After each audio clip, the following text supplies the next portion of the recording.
Welcome back to my channel. Today we are going to be reading chapter, I believe, 5 and 6 of It. It starts with us. Again, last chapter we read 3 and 4. All of these chapters seem really small, so we're probably going to do 2 chapters every episode, I guess. Nothing really happened much in the last chapter.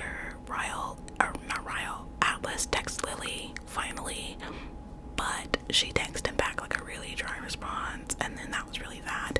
And then Ryle was at Lily's and they were hanging out, and then she asked for her key back, and then they kind of got into it a little bit, not seriously, but just a little bit of a little something, and then Ryle left, and that was really that. These chapters haven't really been that exciting, haven't really been pulling me in that much, so I'm hoping it'll pick up a little bit today. So let's just get into it. Okay, chapter 5 is in Atlas's point of view. It was definitely targeted, Brad says, staring at the graffiti. Whoever vandalized Bibbs 2 nights ago decided to hit up my newest restaurant last night. Corgan's has 2 damaged windows, and there's another message spray painted across the back door. F.U. Atlas. They added an S and underlined as in my name. I catch myself wanting to laugh at the cleverness, but my mood isn't making space for humor this morning. Yesterday, the vandalism barely faced me. I don't know if it was because I had just run into Lily and I'm still riding that high, but this morning I woke up stuck on her apparent avoidance of me. Because of that, the damage to my newest restaurant feels like it's hitting me a little deeper. I'll check the security footage. I'm hoping it reveals something useful. I still don't know if I want to go to the police. Maybe if it's someone I know, I can at least confront them before I'm forced to resort to that. Brad follows me into my office. I power on the computer and open the security app. I think Brad can feel my frustration because he doesn't speak while I search the footage for several minutes. There, Brad says, pointing to the lower left hand corner of the screen. I slow down the footage until we see a figure. When I hit play, we both stare in confusion. Someone is curled up on the back steps, unmoving. We watch the screen for half a minute until I hit rewind again.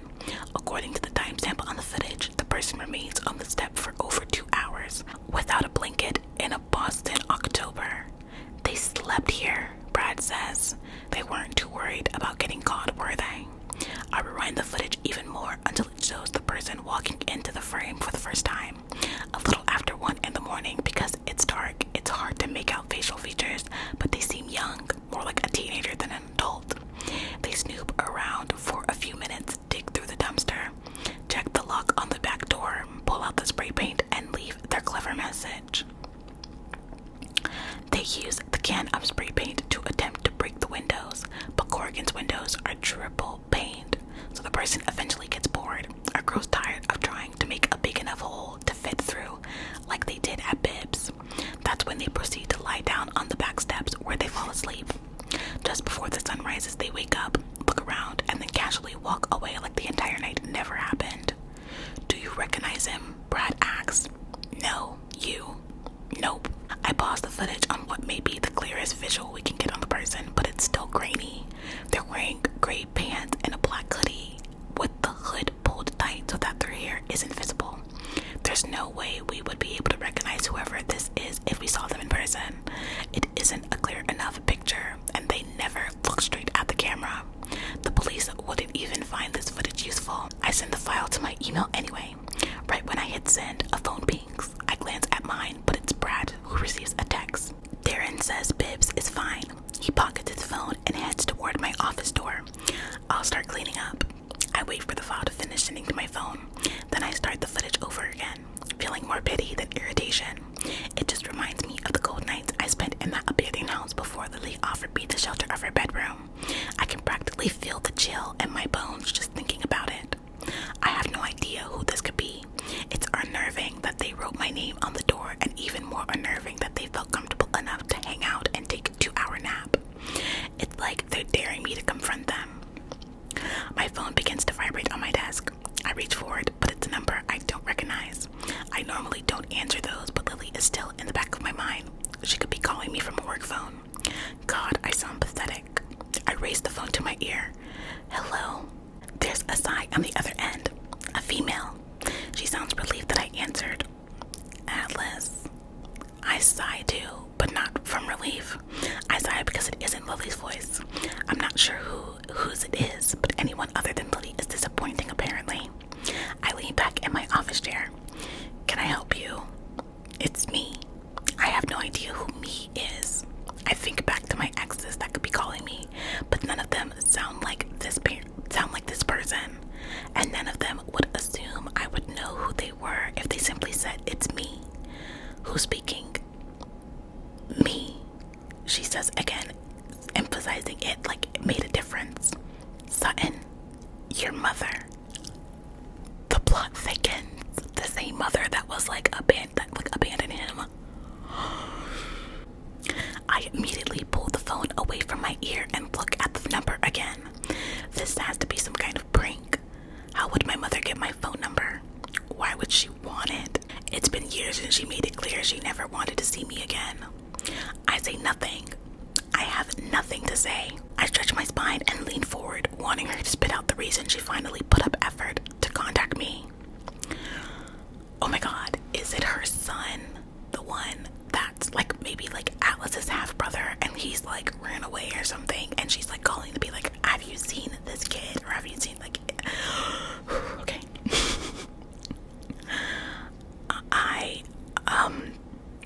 She pauses. I can hear a television on in the background. It sounds like The Price is Right. I can almost picture her sitting on the couch, a beer in one hand and a cigarette in the other at 10 in the morning. She's mostly working nights when I was growing up, so she'd eat dinner and then stay up to watch The Price is Right before going to sleep. It was my least favorite time of the day. What do you want? My voice is clipped. She makes a noise in the back of her throat, and even though it's been years, I can tell she's annoyed. I can tell in that one release of breath that she didn't want to call me. She's doing it because she has to. She's not reaching out to apologize. She's reaching out because she's desperate. Are you dying? I ask. It's the only thing that would prevent me from ending this call. Am I dying? She repeats my question with laughter as if I'm absurd and unreasonable and an asshole. No, I'm not dying. I'm perfectly fine. Do you need money? Who doesn't? Every ounce of anxiety she used to fill me with returns in just a few seconds on the call with her. I immediately end the call. I have nothing to say to her. I block her number, regretful that I gave her as long as I did to speak. I should have ended the call as soon as she told me who she was. I lean forward over my desk and cradle my head in my hands. My stomach is turning from the unexpectedness of the whole couple of minutes. I'm surprised by my reaction. Honestly, I thought this might happen one day, but I imagined myself not caring. I assumed I'd feel as indifferent toward her returning to my life as I did when she forced me to leave hers. But back then, I was indifferent to a lot of things. Now, I actually like my life. I'm proud of what I've accomplished. I have absolutely no desire to allow anyone from my past to come in and threaten that. I run my hands over my face, forcing down the last few minutes. Then I push back from my desk. I walk outside to help Brad with the repairs and do my best to move beyond this moment. It's hard though. It's like my past is crashing into me from all directions, and I have absolutely no one to discuss this with. After a few minutes of both of us working in silence, I say to Brad, "You need to get Theo a phone. He's almost 13. Brad laughs. "You need to get a therapist who's closer to your age." That's so cute, you guys. And that's chapter 5, I believe. Okay, I'm not gonna lie, you guys. I haven't really been into this book. I haven't been itching to read it like I was the other one. But I'm getting into it. I'm kind of getting into it. That kind of did it for me. Let's move on to chapter 6. Okay, chapter 6 is in Lily's point of view. Have you decided what you're doing for Emerson's birthday? Alyssa asks. Alyssa and Marshall threw a first birthday party for their daughter Riley that was so big it was worthy of a sweet 16. I'm not sure.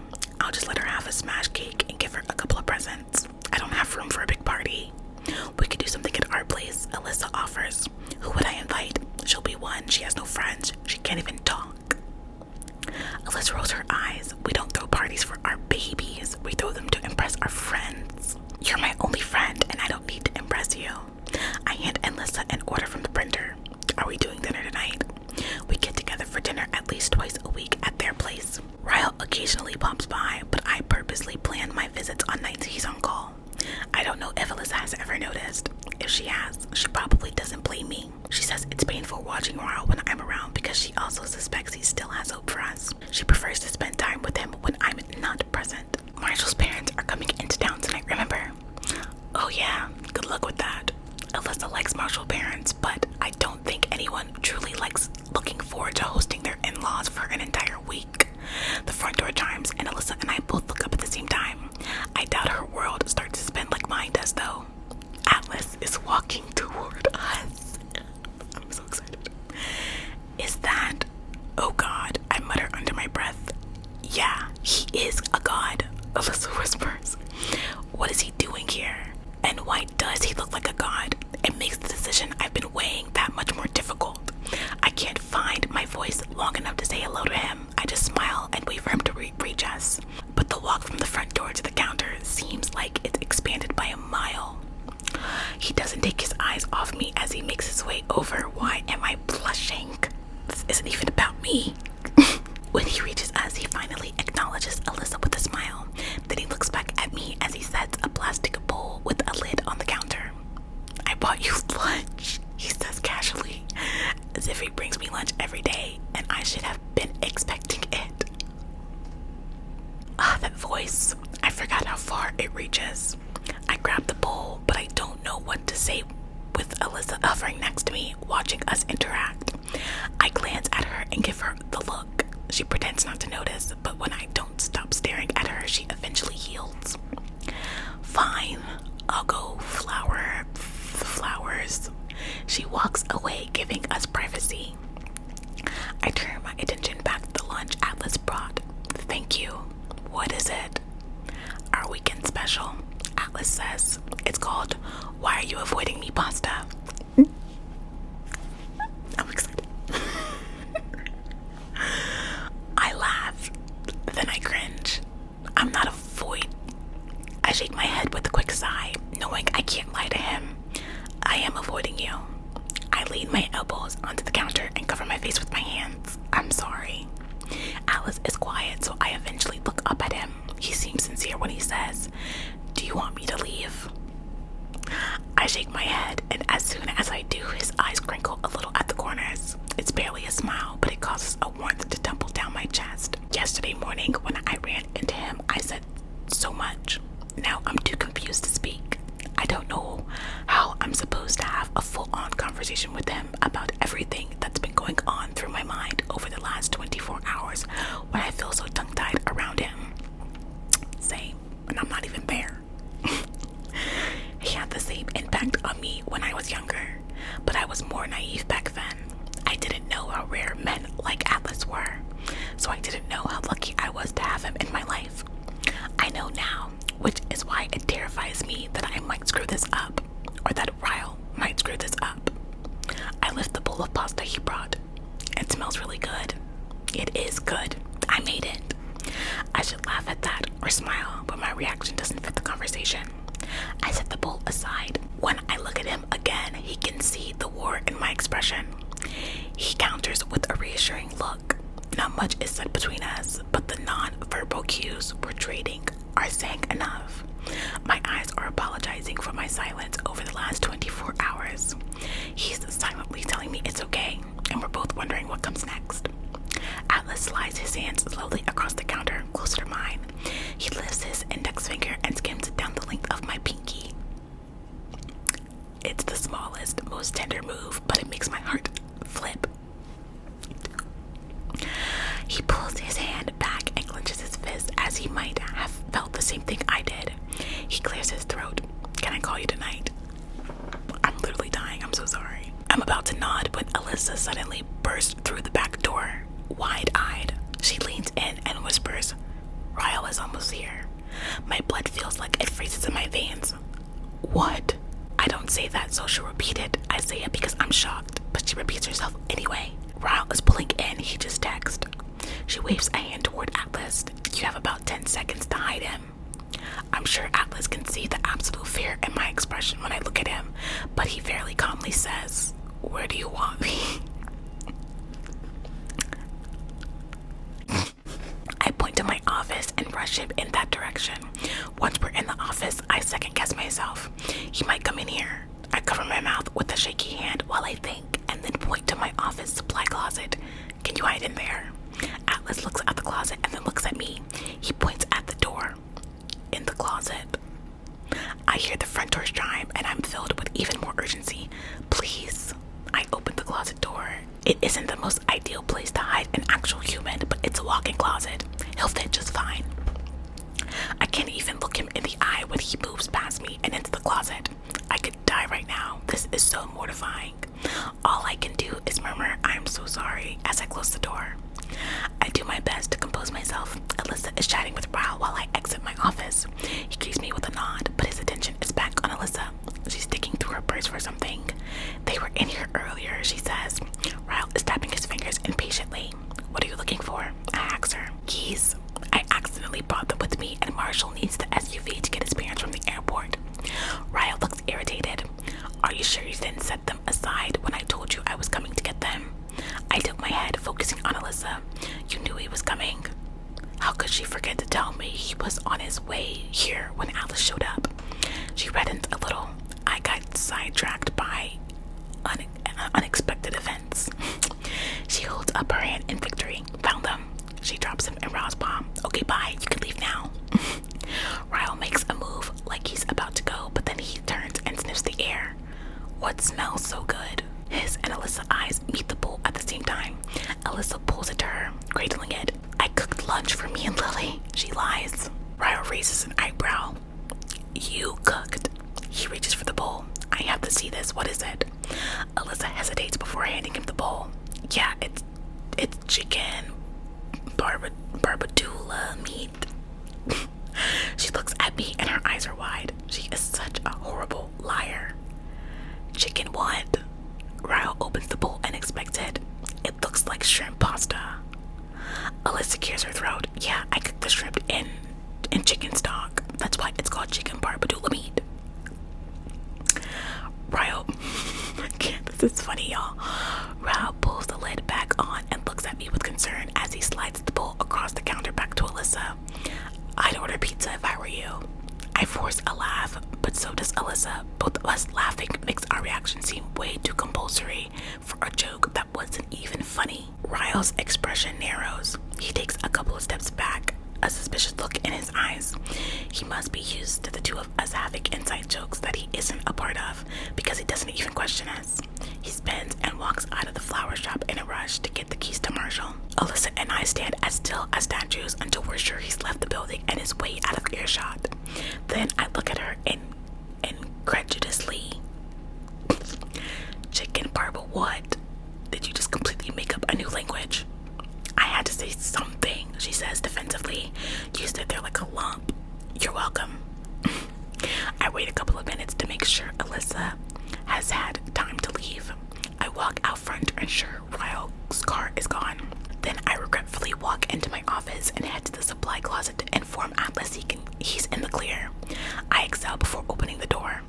Atlas is patiently waiting, his arms crossed as he leans against a shelf as if being hidden in a closet doesn't bother him at the least. I'm so sorry. I don't know how many apologies it will take to make up for what I just asked Atlas to do, but I'm prepared to say it 1,000 more times. Is he gone? I nod, but rather than exit the closet, Atlas grabs my hand and pulls me in the closet.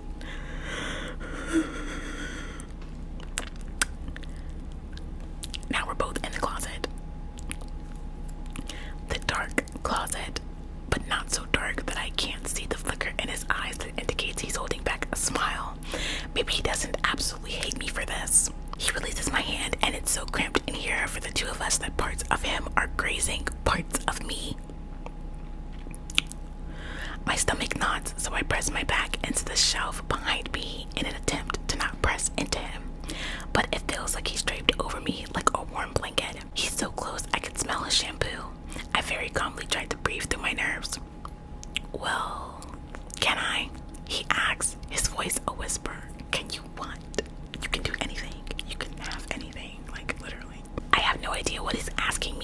want to answer with a confident yes, rather than blurt out my consent to a question I don't even know. I silently count to 3. Then I say, can you what? Call you tonight. Oh, he jumped right back into the conversation we were having out front, as if Ryle never interrupted us. I pull in my bottom lip and bite down on it. I want to say okay, but I want Atlas to call me. But I also want Atlas to know that me hiding him from Ryle inside his closet is probably on par with how the rest of our interactions will go, since Ryle is always going to be in the picture considering we share a child. Atlas, I say his name like something awful is about to follow it, but he interrupts. Lily, he says my name with a smile, like nothing I could possibly add to his name would be awful. My life is complicated. I don't intend for it to come out like a warning, but it does. I want to help you uncomplicate it. I'm scared your presence is going to complicate it even more. He raises an eyebrow. I'll complicate your life or Ryle's life. His complications become my complications. He's the father of my child. Atlas dips his head ever so slightly. Exactly. He's her father. He's not your husband. So you shouldn't allow your concern for his feelings to persuade you to give up what could be the second best thing to ever happen to you. He says that with such conviction, my heart feels like it's tumbling down my rib cage like a plinko chip. I don't know what that is. The second best thing to ever happen to me. I wish his confidence in us were contagious. What's the first best thing to ever happen to me? He looks at me pointedly. Emerson. I love him. Hearing him call my daughter the best thing to ever happen to me makes me damn near melt. I hug myself and hold back my smile. You're going to make this difficult for me, huh? Atlas shakes his head. Difficult is the last thing I want to be for you, Lily. He moves and the door begins to open, spilling light into the closet. Into the closet. He faces me with one hand on the door and the other on the wall. When's a good time to call you tonight? He seems so at ease with this conversation, it makes me want to pull him back into the closet and kiss him so that maybe some of his assurance and patience will seep into me. My mouth feels like cotton when I say, whenever. His eyes settle on my lips for a bit and I feel the look all the way to my toes. But then Atlas closes the door, shutting me alone inside the closet. I deserve that. A mixture of embarrassment, nervousness, and maybe a little bit of desire is flooding my cheeks. I remain unmoving until I hear the front chime of the front door opening. I'm fanning myself when Alyssa opens the closet door moments later. I quickly drop my hand to my hip to hide what Atlas' presence does to me. Alyssa folds her arms across my chest. You hid him in the closet. My shoulders fall with my shame. I know. Lily. She sounds disappointed in me, but what would she rather I have done? Reintroduce them to one another? I mean, I'm glad you did it because I'm not sure how that would have turned out, but you hid him in the closet. You just shoved him in there like an old coat. Her reaction the moment isn't helping me recover from it. I moved toward the front of the store with Alyssa on my heels. I had no choice. Atlas is the one guy on this earth Ryle would never approve of me dating. I hate to break it to you, but there's only one guy on this earth Ryle would approve of you dating, and that's Ryle. True. I don't respond to that because I'm terrified that she's right. Wait, Alyssa says, are you and Atlas dating? No, but you just said he's the one guy Ryle would never approve of you dating. I said that because if Ryle had seen him here, that's what he would assume. Alyssa folds her arms over the counter and looks crestfallen. I'm feeling very left out right now. There's a huge gap you need to fill in. Gap? What do you mean? I try to look busy by pulling a vase toward me and moving some of the flowers around. Alyssa takes the vase from me. He brought you lunch. Why did he bring you lunch if you two weren't actively talking? And if you're actively talking, why didn't you tell me about it? I pull the vase back from her.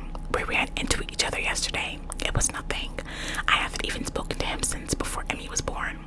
Alyssa grabs the vase again. I run into old friends every day. They don't bring me lunch.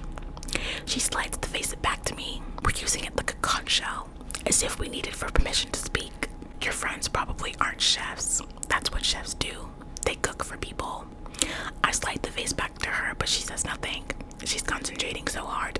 It's like she's attempting to read my mind, to get past all the lies she thinks I'm spewing. I pull the face back from her. It's honestly nothing.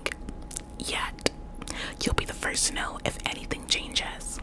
She looks momentarily satisfied by that response, but there's a flicker of something in her face before she looks away. I can't tell if it's concern or sadness. I don't ask her because I know this is hard for her. I imagine that the idea of any man bringing me lunch who isn't Ryle probably makes her a little sad. In Alyssa's idea of a perfect world, she would have a brother who never hurt me, and I would still be her sister-in-law. And that's chapter 6. Y'all, I'm into it. I wasn't into it, but I'm into it. All of these Atlas and Lily interactions had me blushing like a schoolgirl, y'all. I'm into it. I'm excited. I'm here. I'm in it. I'm ready to experience it all with all of you. Let me know what you thought of these 2 chapters.